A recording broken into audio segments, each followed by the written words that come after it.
Welcome back to the Deep Dive, where we tackle the most essential concepts in material science. Today, we are going deep on a true pillar of thermodynamics, Chapter 3, the Second Law, and what it really means for us as material scientists. So in our last deep dive, we established the first law of thermodynamics, the big conservation of energy law. Remember, delta U equal Q plus WUd. The change in internal energy depends only on the start and end points, and the total energy in the universe is, well, constant. Right, and the first law is great. It's the universe's hard budget. Hmm. But, it's fundamentally incomplete. It tells us energy is conserved, sure, but it doesn't tell us which way a process will run. It leaves these huge questions open, like what actually sets the limit on how much heat, dollars, and work you can get? What's the absolute max work a system can do? And that's the critical driver for us, isn't it? If you want to design a process, say cooling an alloy or running a furnace efficiently, you have to know those limits. You need a new tool. Exactly. And to answer those questions, we have to look at the path, not just the start and end. And that means we have to introduce the state function that governs all of this. Entropy, $7. This chapter gives us two really powerful ways to think about entropy. First, as a way to quantify irreversibility, sort of the damage a process does. And then we'll look at the classical approach, how entropy just naturally pops out when you study the limits of heat engines. Our mission is to connect those two ideas for you. Okay, so let's start with spontaneity. That's the key concept. A spontaneous or natural process is really just anything that moves a system towards equilibrium on its own. It's the system just relaxing. And that relaxation has a cost, because you can't reverse a spontaneous process without causing a permanent change somewhere else. We call them irreversible. So for our purposes, spontaneous, natural, and irreversible, there's basically synonyms.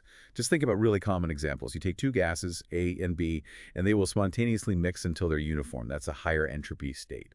The reverse, the mixture unmixing itself, never happens. It's the same with heat. It always flows from hot to cold spontaneously. And the consequence of that irreversible change is, I think, profound. Even though your total energy is conserved, that's the first law, that energy becomes degraded or dissipated.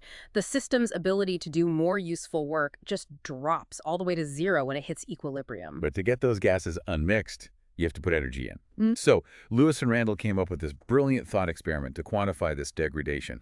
They asked, if some heat, dollars, is produced, how do we measure the damage it causes? They looked at a weight falling, generating heat. And what they realized is that the irreversibility isn't just about the amount of heat, $2, it's also about the temperature where that heat is absorbed. Precisely. The core insight they had was that the quantity dollars divided by T-Dale works as a measure of the degree of irreversibility. We define the entropy that's produced in this irreversible step, delta, as equal to $2. And here's the big takeaway for you. The lower the temperature dollars where that energy dollar gets dumped, the bigger the entropy increase. The same amount of wasted energy causes way more damage, more irreversibility. If it happens down near absolute zero, it's the ultimate cost-benefit analysis. Which leads us to the ideal case. If we define irreversibility as delta S here, then a reversible process is just the theoretical limit where that irreversibility is zero. Okay, wait a minute. A reversible process has to move through a whole continuum of equilibrium states. It's a quasi-static process that's completely impossible in the real world, right? So why do we spend so much time studying this impossibility? That's a fantastic question. We study the ideal, impossible reversible limit because it defines the absolute maximum you can ever achieve. It sets the ceiling. The best case scenario for efficiency, for work output, no entropy is created in that ideal case. It's just transferred perfectly. Let's make this concrete with the ideal gas example. We expand 1 mole of gas at constant temperature, so delta U is 0. That means the heat absorbed, $2, has to equal the work done. So in the reversible expansion, we do it super slowly, and we get the maximum possible work done, rev. The gas gains entropy, right? Delta gas is positive, it's just rev. But the heat reservoir it came from loses that exact same amount, so its entropy change is negative. And the essential result there is that the total change in entropy for the whole universe is 0. Delta S total enters a day. Nothing was degraded. It was a perfect theoretical transfer that gave us the maximum possible work. Now contrast that with the most irreversible path you can take. Free expansion. You just let the gas expand against zero pressure. Since it's pushing against nothing, the work, $, is 0. And since it's isothermal, dollars is also 0. But, and this is the key, entropy is a state function.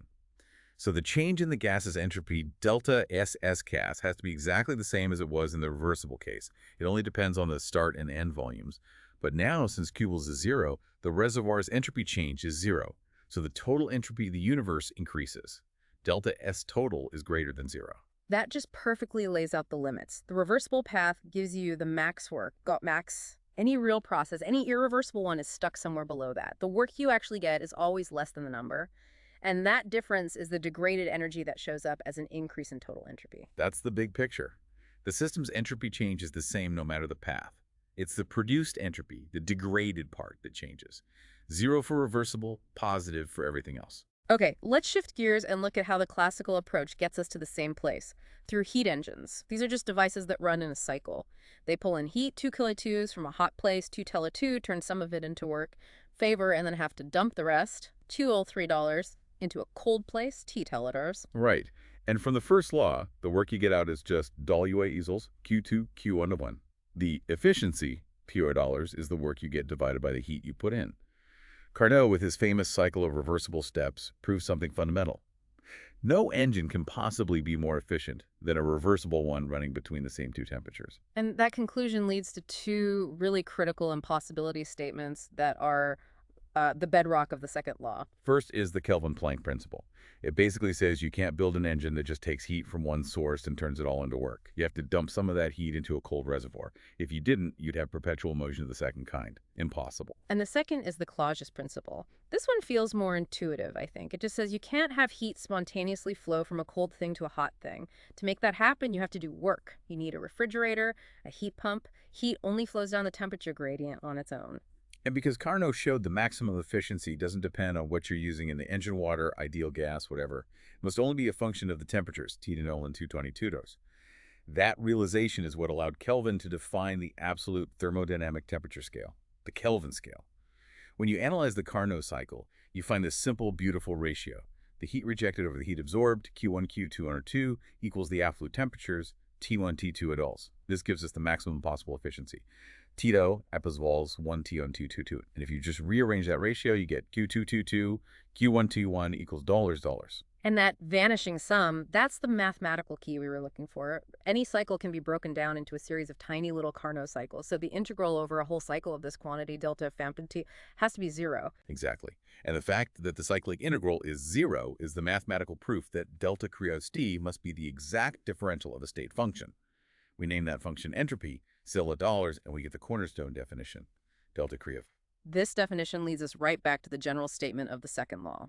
The total entropy of an isolated system, which is basically the universe, can never decrease. It stays constant for a perfect, ideal, reversible process, or it increases for every single real, irreversible process.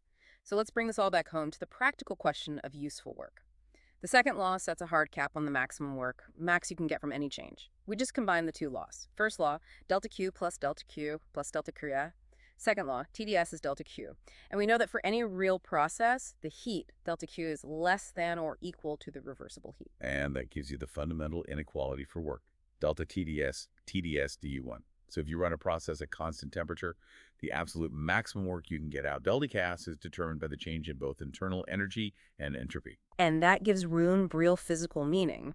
The difference between that theoretical maximum work and the actual work, $2 you get from a real process, that difference is precisely the degraded potential work. It's the energy that got wasted and turned into entropy. And if we substitute everything back into the first law, we arrive at what is maybe the most powerful equation in thermodynamics, the combined first and second laws. $, equal TdS PdVs. It's so important to pause here. We derived this using reversible ideas, but the equation holds true for all processes, reversible or not. Why is that? Because every single term in it, $2, they're all state functions. The equation just shows the relationship between these fundamental properties of the system, regardless of how you got there. It also gives us the deep thermodynamic meaning of temperature. T is how much the internal energy changes when you add entropy at constant volume. Which finally brings us to the ultimate criterion for equilibrium. A spontaneous change will keep going until it can't go any further, until it reaches equilibrium. So for an isolated system, one with constant energy and volume, the system is at equilibrium when its entropy reaches its absolute maximum value. Any move away from that state would decrease entropy, which the second law forbids. So to wrap it all up, entropy, $, is a state function defined by HJHPRT. The universe always favors an increase in total entropy, which is directly linked to this idea of energy degradation and sets the absolute limit on the maximum useful work we can ever get. Now, for the final thought, something to chew on as you move into the next chapters. Notice that combined law, DOD dollars equals TDS, PDVs, it naturally uses entropy, dollars, and volume, dollars, as the independent variables that define the internal energy, $2. Think about being in a lab as a material scientist trying to control a process by setting a specific entropy and a specific volume. That's incredibly hard. It's just not practical. We much prefer to work at, say, constant temperature and pressure, or constant temperature and volume. And that practical problem, that the natural variables for the math are inconvenient variables for the lab, that is the entire reason we need the next part of your studies. To make thermodynamics truly useful, we have to invent new state functions, like Gibbs and Helmholtz energy, that use these more practical variables. That's the road ahead. Go use what you've learned here about irreversibility and maximum work to understand why those new functions are so critical. Fantastic. You now have the complete map to mastering the second law. Thank you for joining us for this deep dive.